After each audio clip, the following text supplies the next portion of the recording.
Nena, gustamos a tarta de chocolate. Pois eu coñezo a unha persoa que non lle gusta, que lle descoñecera.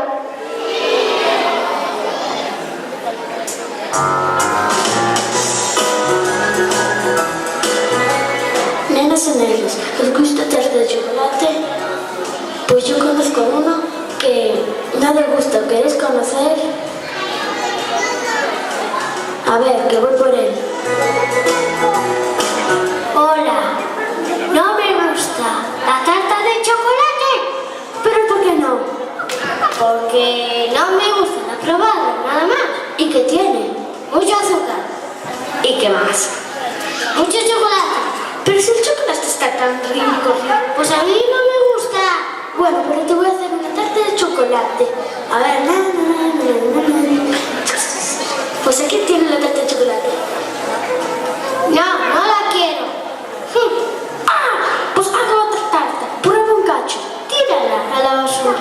Seguro que a los ratos les gusta la tarta de chocolate. Te voy a dar una más para que te guste.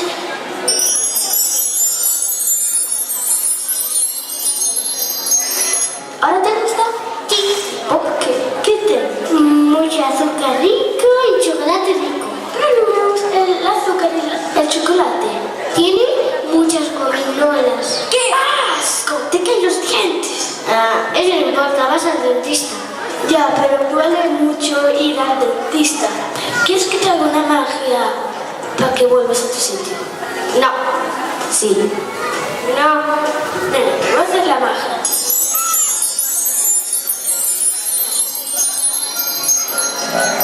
No te gusta ahora, ¿no? No. Bien, pues ahora somos amigos. Hecho, pero nunca te hagas un hechizo para que te guste la tarta de chocolate.